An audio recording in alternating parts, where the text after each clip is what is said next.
wood background though. Does look nice. Very, very cozy. Cottagey. Yeah, it is very cozy. But yeah.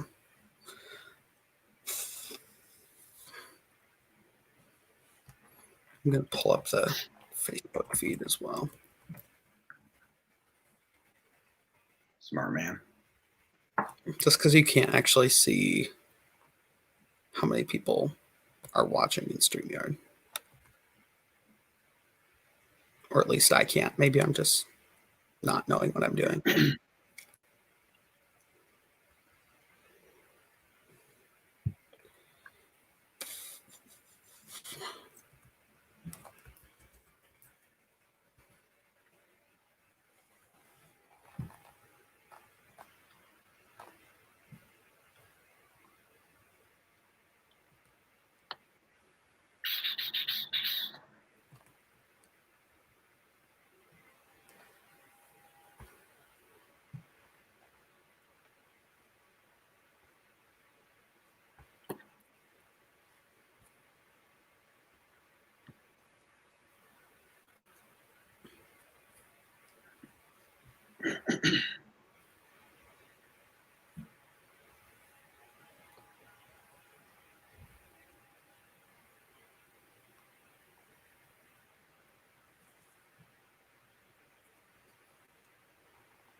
It's always so odd having these just like 2-minute gaps between start and like the actual start. You know, we gotta give people time to join in, Gunnar.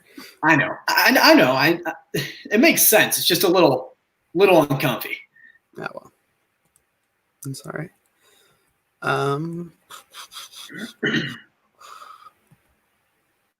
We'll give it just another like 30 seconds or so, and then we'll get started. Sounds good.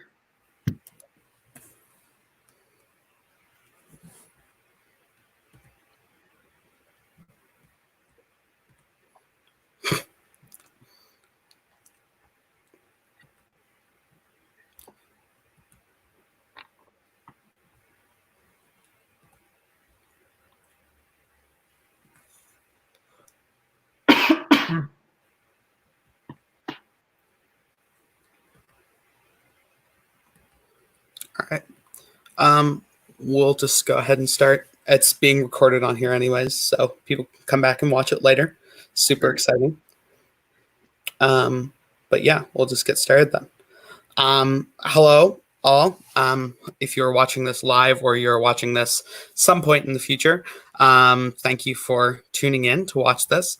My name is Luke Safras. I am one of the 2 vice presidents of recruitment for the Interfraternity Council at Iowa State. I am now a senior in industrial engineering, and I am from Johnston, Iowa.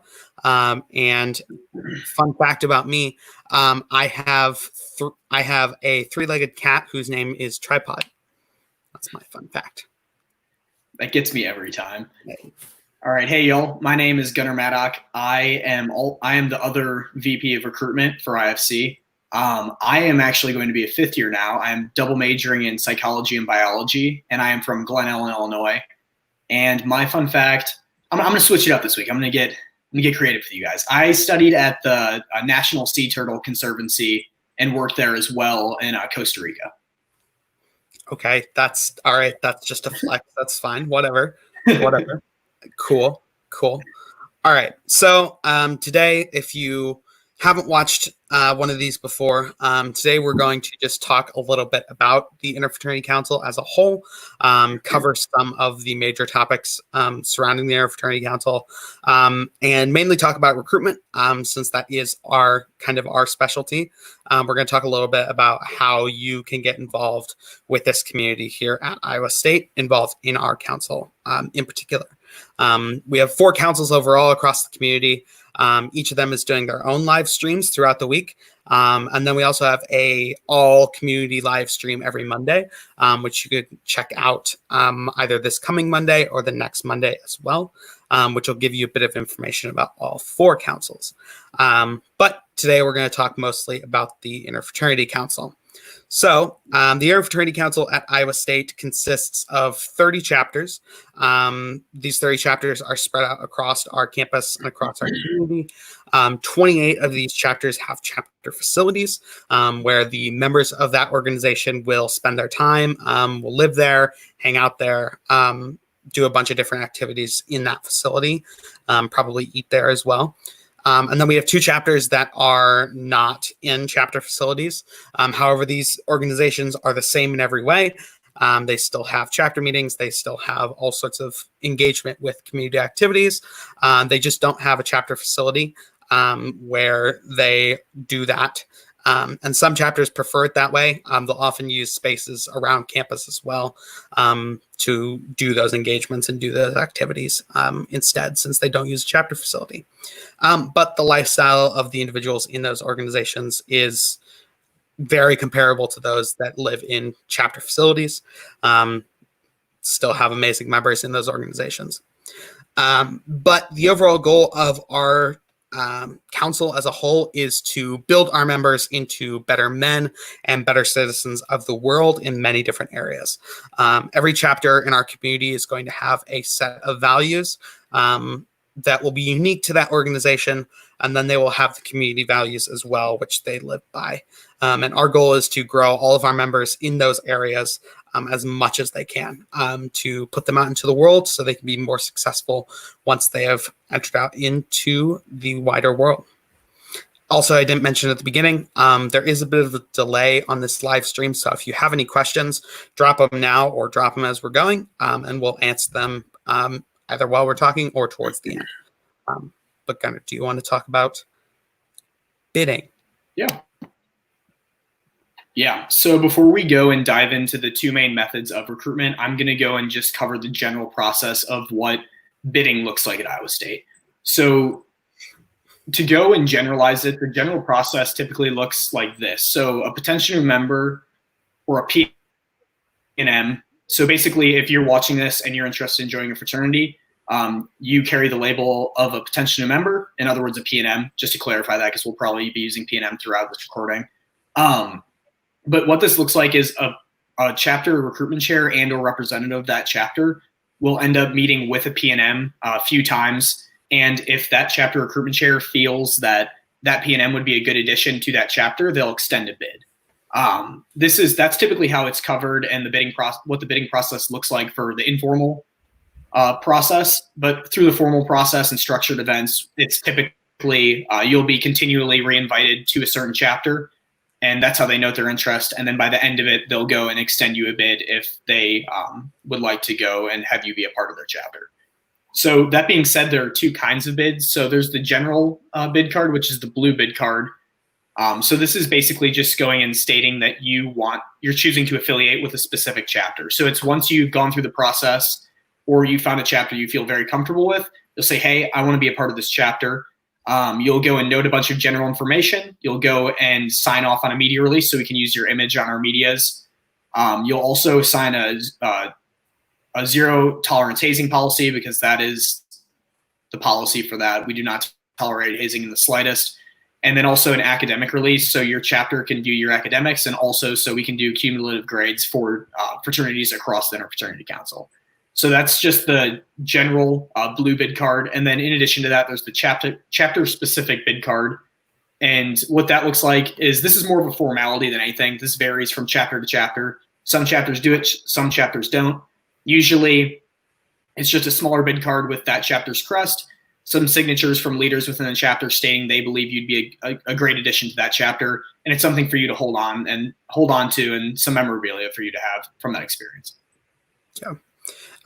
And like you said, those will vary greatly between chapters, but that blue bid card will be consistent. That's the more official one. That's the one that we get to see all the time. So make sure you sign one of those if you do join an organization, because that's how we know that you've joined. So please make sure you get one of those. So that kind of brings us to the actual recruitment processes themselves. So within our recruitment process, we have 2 kind of avenues of recruitment. And those are the informal process and the formal process. These kind of break down a little bit more specifically within each of those. Our informal recruitment process is a 365-day-a-year process, but there's also recruitment during the summer as well. And then our formal recruitment process can be broken down into two major events, those being the fall formal recruitment and IFC Experience Weekend. And we're going to talk a little bit about those right now.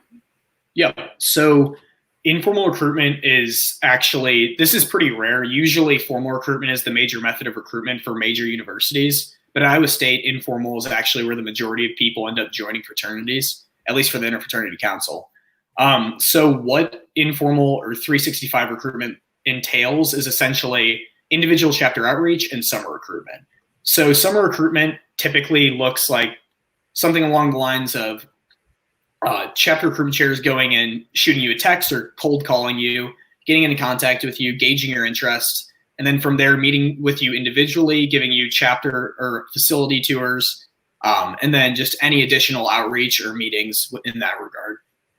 And with individual chapter outreach, the other main method of informal, they'll go and do things such as table at Club Fest, do independent tabling in buildings like the MU, and they'll also host individual chapter recruitment events, and that is completely up to that individual chapter. That could be a barbecue, that could be going and playing volleyball, it could be a video game tournament, it could be just about anything that that chapter chooses to do to go and engage you as a potential new member.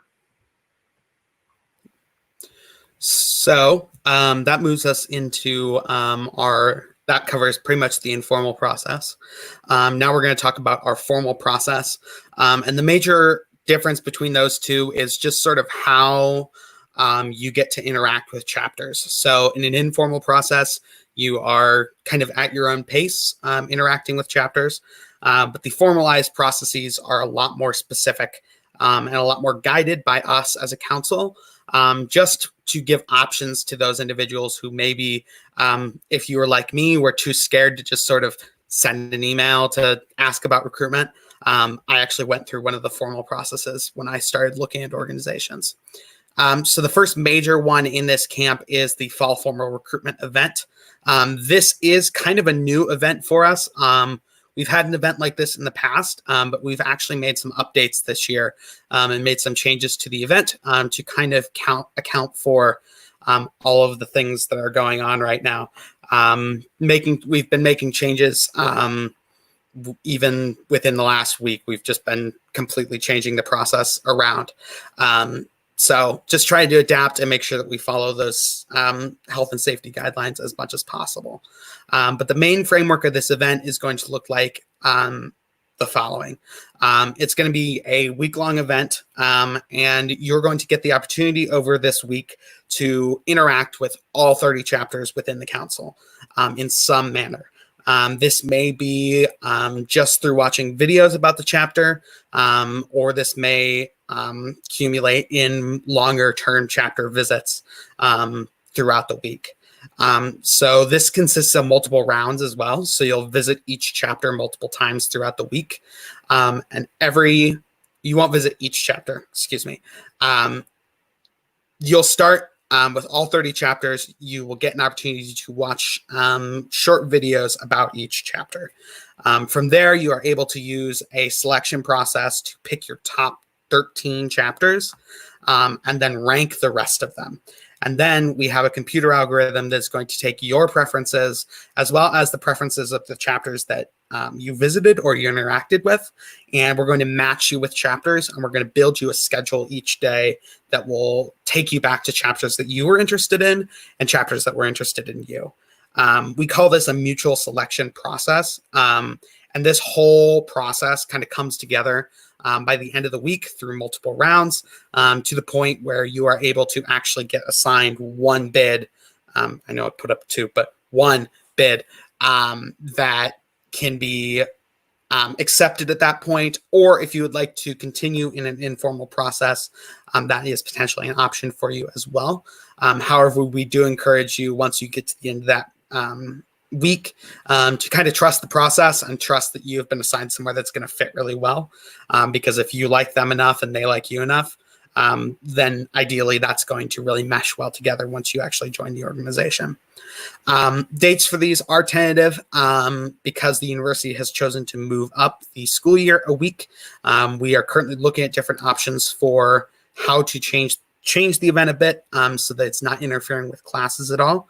Options we've looked at are potentially moving the event a week earlier, or making it completely digital, or making it kind of a hybrid between the two, and doing it throughout that first week through syllabus week.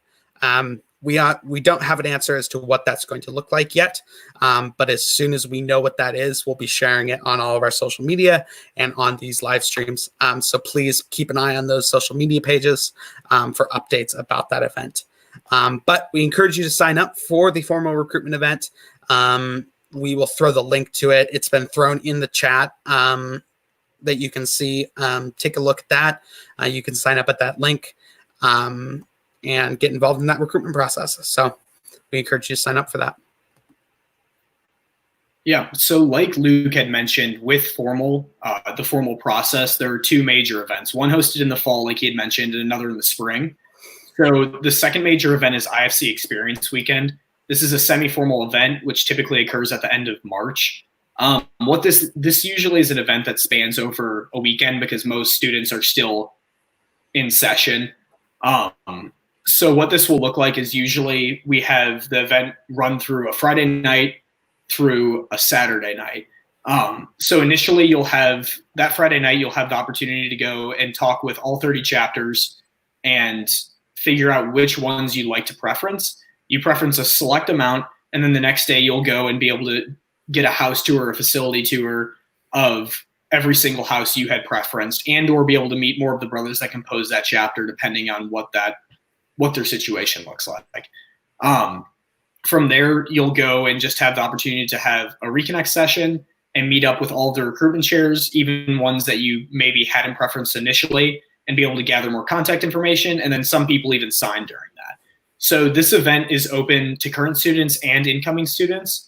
So it's a really good opportunity for if you want to go and take a little time to yourself and get adjusted to classes to go and rush this way. And also, if you are an incoming freshman and you want to get a head start on the informal process and sort of set a foundation and get to know some of those chapters a little bit better before you go headfirst into that whole process, you can do that as well. And it's a great opportunity. I know both Luke and I went through this method of process rather than going and doing other informal ways. So it was pretty beneficial to be able to go and meet all the chapters and really see what they're about. So that is about all of the information that we have kind of scheduled to cover.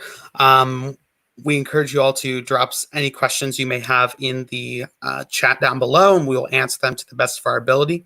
But while y'all are doing that, I'm just going to share some information on how you can get in contact with us with questions about recruitment. So we collectively, the two of us, have an email. That is ifcrecruitment@iastate.edu. It's scrolling down at the bottom of the screen right now. Additionally, you can also call the Sorority and Fraternity Engagement Office at 515-294-1023. And you can also follow us on Facebook, Iowa State Interfraternity Council. Instagram, it's at Iowa State IFC. And then the website, sfe.dso.iastate.edu. That was a lot of letters and numbers. They're all scrolling down at the bottom of the screen right now. So feel free to follow us on those platforms. That's where you're going to see the most engagement from us and keep the information up to date that you're getting from us. So now we're going to answer some questions. Josh, our good friend Josh, put a question down asking, what's one thing each of you learned about yourself through your fraternity experience? That's a phenomenal question. That is a loaded question, though. Yeah, that's oof. Josh. Thanks, Josh. Do you want to go first? Should I go first? I'm going to take a little time to think about it. Okay. So for me, I would say I discovered how much of an extrovert I actually am. All through high school, I was very introverted. Just had a couple of really close friends, and that was about it. And wasn't really good at just going and talking to people. But I kind of discovered through that, through my experience in a fraternity, that being able to talk to people and being around people constantly was a lot better. And I really liked that. And so my network of friends in college compared to high school is just massive, because I've wanted to go out and make so many friends. And there's so many opportunities to do that within our community through homecoming, Greek week, philanthropy, all sorts of different things that our community engages in, that really give you that opportunity to expand your network of friends and people that you know. And I'm really thankful that I got to grow through this experience so far, I suppose. And now it's a double-edged sword, because I used to be very okay being alone like I am right now, and now I'm not okay. Like, I want to be with people. But, double-edged sword. Man, that's a tricky question. Spontaneity is like my Achilles heel. I think one thing that I really learned was how important networking is. I had a lot of friends through high school, middle school, and throughout my youth. But going and starting to enter the professional field, I'm realizing how useful it is, whether it's just for a super minute question about something related to academics, or going and finding a mentor for a professional field. I think a huge realization I made from joining a fraternity was going and realizing how important having that just web of a network is.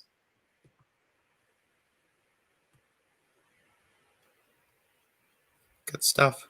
Good stuff. That was a good question. Thanks, Josh. We really appreciate it. Thank you, Josh. We love your support. Our good friend Josh was this position before us, so he's kind of helping us out a little bit. But we love the questions. We love being able to talk about our experience. So thanks, Josh, for the question. While we're waiting to see if any other questions come up, let's talk about two other things. First, we have one question that we kind of had saved up, which is, what's something you wish you knew about IFC before you joined a chapter? I know what my answer is. Again, do you want me to go? Or I can lead off this time. All right. So something I wish I had known was how many chapters there are and how much variation there really is to each chapter. I think a lot of people can go and just clump and generalize a lot of chapters, but when you go and really get to know them, a lot of the chapters are very different. And I think there's a perfect fit for every single chapter and every single person. And I wish I had known that a little bit beforehand. I did explore a lot, which I don't regret at all. And I don't regret the chapter I joined. But simultaneously, I still have a lot of curiosities about other chapters that I wish I had explored. Well, you basically took my answer. That was kind of going to be my answer as well. Just making not so much something I wish I'd known, I guess, but something I wish I'd done differently, is making sure that I explored every chapter, even chapters that I didn't think that I would want. I kind of came in and was like, all right, these are the 4 chapters I'm looking at. That's it. That's the only chapters I'm going to interact with. And I joined my sophomore year and had a ton of friends in the community. So I kind of had some background info on those chapters already that kind of got me to that decision of that these were the 4 chapters I was interested in. But I really wish that I had looked elsewhere, not elsewhere. But I really wish I had expanded my experience a bit more, because I also do not regret the chapter that I joined, but I know that my experience in a different chapter would have been very different. And there are some chapters that I look at those chapters, I'm like, wow, those are really great organizations also. I mean, all of our organizations are fantastic. But there's some chapters in particular I'm like, I could totally see myself there too. Or I should have looked at that chapter more. Like I said, I don't regret the organization I'm in. I do wish that I had spent a little more time exploring all of my options, even ones that I didn't consider beforehand. So basically the same answer, but great minds think alike. That's why we're partners, right? Yes, sir. Okay. Something we did last time that I thought was really cool, and I think we should do it again, is describing our recruitment process, and how we came to be in our organizations. I'm going to start this time because you started last week. So, and my story seemed kind of boring compared to yours. So I, like I said, I am from Johnston, which is Des Moines area, about 45 minutes from Iowa State. And I actually did not want to join an organization at all when I came to Iowa State. I was very against it. I'm kind of wrapped up in the stigma around sororities and fraternities. Fortunately, I was lucky enough to have a friend who was a year older than me, who was kind of like, hey, why don't you come up, come to the event at that time was called Greek Visit Day. Unfortunately, that event's not a thing anymore. We've gone to more individual council events. But he was like, hey, come up, just see what it's like, see what you might enjoy. So I came up, I spent the night at a chapter facility. I stayed at that friend's chapter.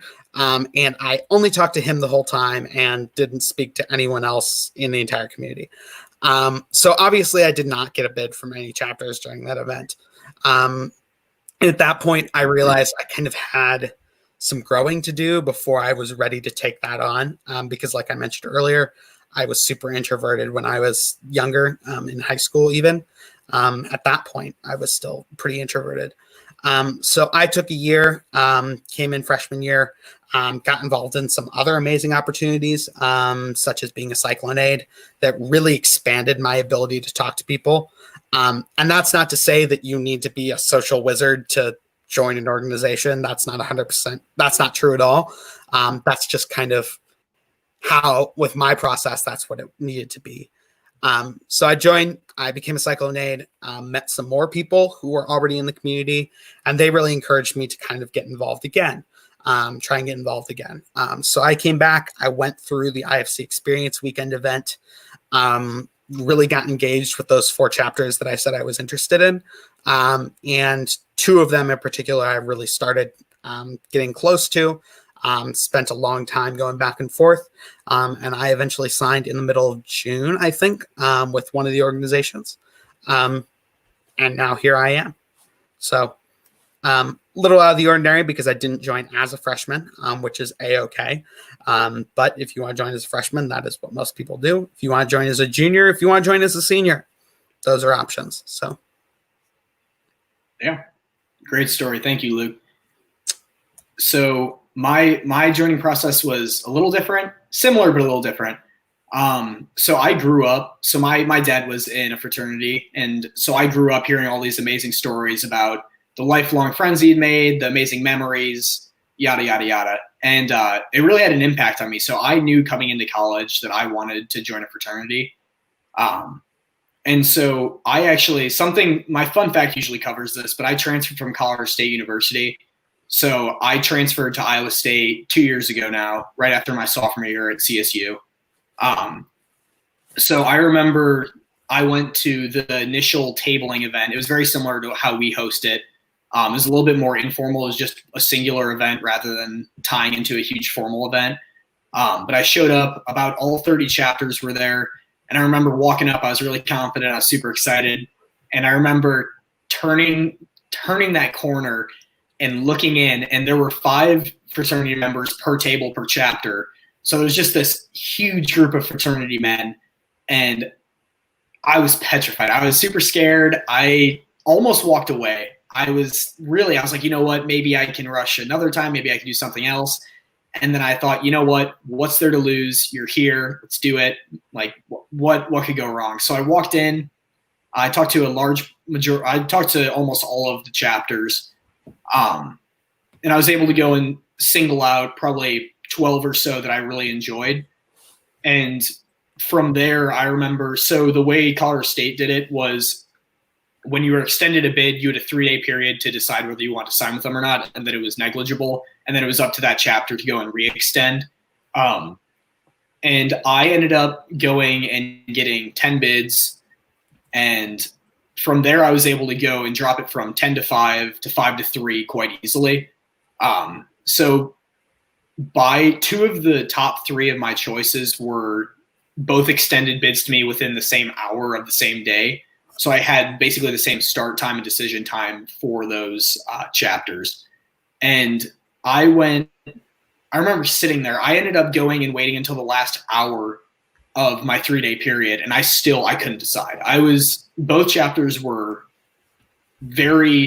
had very large strengths, but they were almost polar opposites. And I remember I called my dad. I was like, "Dad, what do I do? I'm so lost. I can't decide." And he ended up going and saying, he's like, "You know what? You don't have to rush right now." I said, "No, I want to. I'd like to join fraternity right now." He said, "Okay. Well, my second piece of advice then is this," and he told me that this was advice that he had been given when he was joining fraternity as well. And he said, "Imagine the guys that you would be proud to bring to your wedding and have around your family." Again, he's like, "You know what? Like, I would reciprocate well with most fraternity men. I'd be able to enjoy my time. But like, think about my mom. Think about your great grandmother. Like, the whole family." And I ended up, within that moment, it instantly clicked, and I knew which fraternity of those 2 I wanted to join and which one would benefit me in the long run. And I'm beyond thankful for that advice. So I definitely recommend that advice to all of you guys. Everyone's families are different, so all chapters would have different connections and different mixes. But yeah, that's how I ended up joining my fraternity. And I actually joined while I was at Colorado State, so I was able to transfer over to the local chapter of that same fraternity at Iowa State, and I was able to go and use it as a huge jumping point for my academics and a lot of other stuff. Typically, transfer students have, on average, their GPA drops by 0.2. Mine actually went up by 0.3, and I was able to go and get involved and take up 3 executive club positions on campus and then 1 executive position within my fraternity. So having that foundation and that network of guys to rely on right off the bat really helped me. So I'm super grateful for having joined a fraternity. Yeah, sweet. Do we have any other questions about the Interfraternity Council before we wrap up?